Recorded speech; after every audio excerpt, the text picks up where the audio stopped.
Hello and welcome to Cyber Focus, your source for global business information. I'm your host, Tim Smith, and our guest today is Dr. Vijay Khatri. Dr. Khatri serves as professor in and the chairperson of the Operations and Decision Technologies Department at Kelley School of Business at Indiana University. He's the Arthur M. Weimer Faculty Fellow and co-director of the Kelley Institute for Business Analytics. Dr. Khatri holds a BE from Malaviya National Institute of Technology, a management degree from the University of Bombay, and a PhD from the University of Arizona. His research centers on issues related to data semantics, semiotics, and conceptual database design, temporal databases, and data governance. Specifically, his research involves developing conceptual design techniques for the management of data, especially for applications that need to organize data based on time and space. He's published articles in many journals, and we're so grateful for Dr. Khatri's time today. Dr. Khatri, thank you so much for joining me today. Great to see you, Tim. Thanks. Well, so many things to discuss. I'm very excited. Why don't we start with this? One definition of a digital enterprise is an organization that uses technology as a competitive advantage in both its internal and external operations. How are we doing this at Kelley in our learning about how it's being done in the corporate sector, but then how is that being translated to helping faculty and then in turn helping students? Thank you, Vijay. That's an outstanding question. If I'm going to start off with a little bit conceptually what our digital does, the whole digital economy. So from one perspective, you can use a lot of the digital innovations for internal purposes, for example, in asset optimization, in managing expenses, but you can also better employ a lot of digital innovation more for external purposes. So things like, for example, in revenue enhancement, it can be used for customer engagement, or even user well-being, and so all of these things are being brought into our classes. And what we're doing with respect to bringing these innovations back into our classes, so that these are brought in front of our students, we actually are doing two things. The first is we really are leveraging our corporate relationships. We have corporate relationships, and we are using those corporate relationships to better understand what are the innovations that we should be focusing on. There are literally like infinite degrees of freedom, and we need to really figure out what are the innovations that we focus on. And the second question is, there is also a question about, well, how do you instantiate those innovations? So there are tools and technologies, and you know that these tools and technologies, they keep changing over time. So how do we identify the right tools and technologies that we use to instantiate these innovations? Again, we're taking help of our corporate partners to identify the appropriate tools and technologies. For example, at this point in time, there are tools and technologies that are, for example, Python is a big one when it comes to machine learning. But tomorrow it could be something else. So we need to know not only the innovations, the use cases of innovations, but also then we need to know, well, how those innovations are instantiated. Yeah. So the kinds of things that we're doing is we're exposing our faculty members to both those aspects, the use cases for innovation as well as how those innovations are instantiated. And then our faculty members, in turn, are bringing in like really innovative courses. So we just introduced a new course on business applications of artificial intelligence. We have another new course on business applications of machine learning.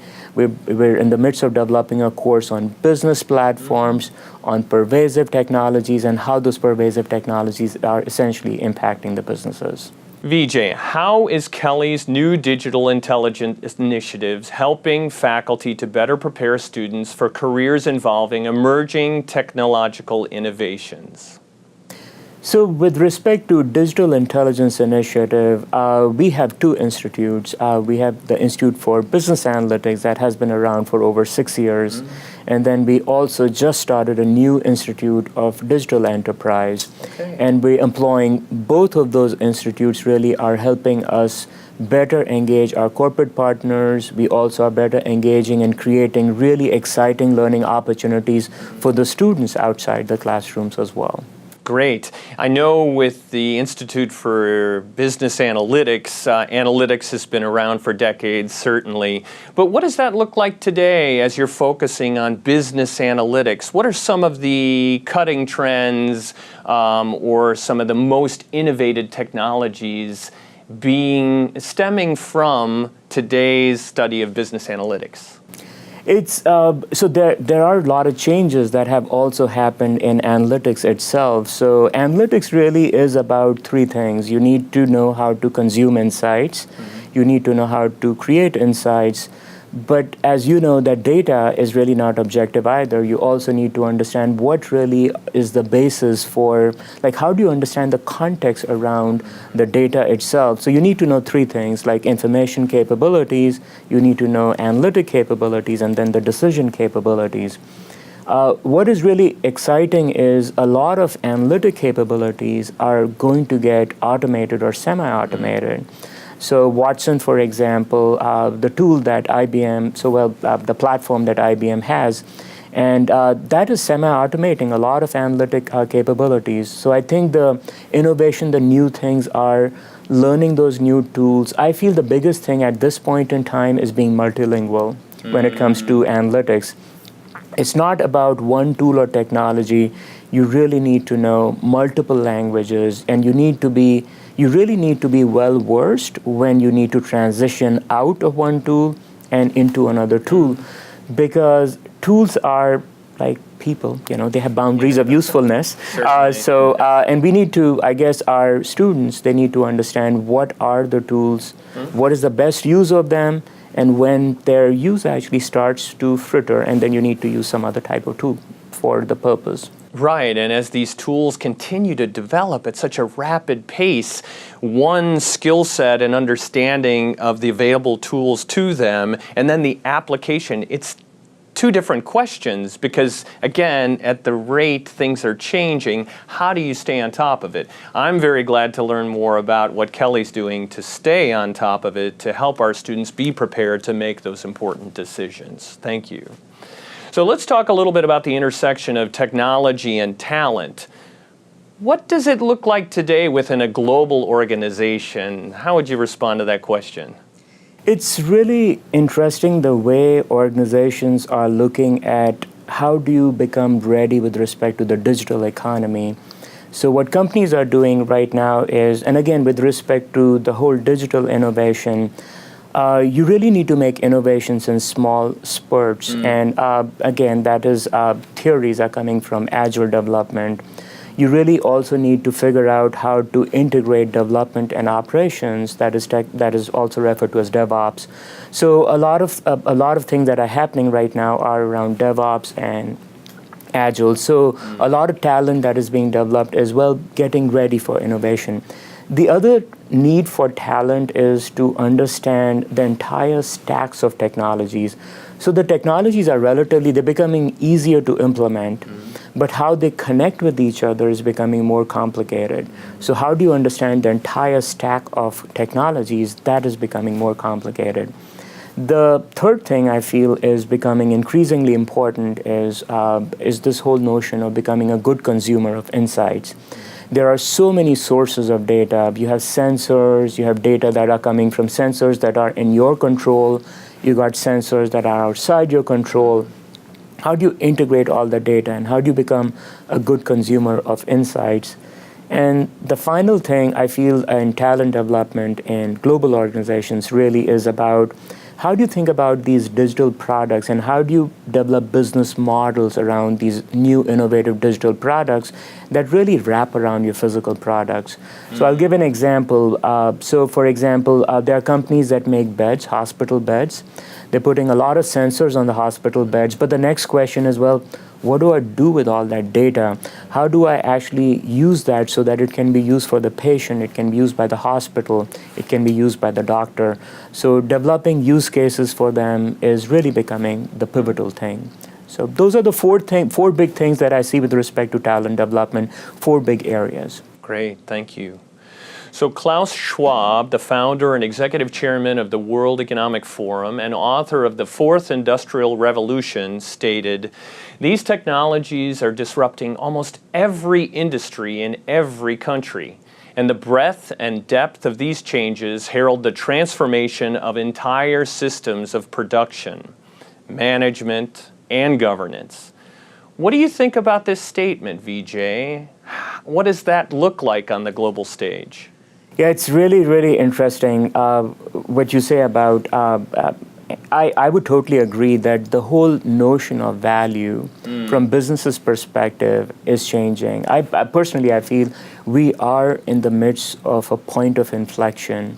So what used to happen, I think what happened in the last 2,000 years or so, the basic model or the basic premise of the business model was businesses, and I don't know, there would be probably over 100 million businesses, and they would connect with about 800 billion people. About in 2020, there would be about 8 billion people. And the traditional model was that businesses would just connect with people. But what is increasingly happening is now we have things that are also exist, and these are intelligent things. So now businesses can not only connect with people, but businesses can also connect with things which are connected with people. So you can imagine the interconnection between businesses, things, and people is really, really interesting, and that really brings a lot of opportunities. So in the past, for example, when I had a toothbrush, I often give this example. So if somebody asked me, well, how's your toothbrush? I would say I was the proxy of the thing. Like my toothbrush could never say as to how well I brushed. I had to describe how good was my toothbrush because I was the proxy of thing. But now Procter & Gamble, for example, they're putting sensors on toothbrush.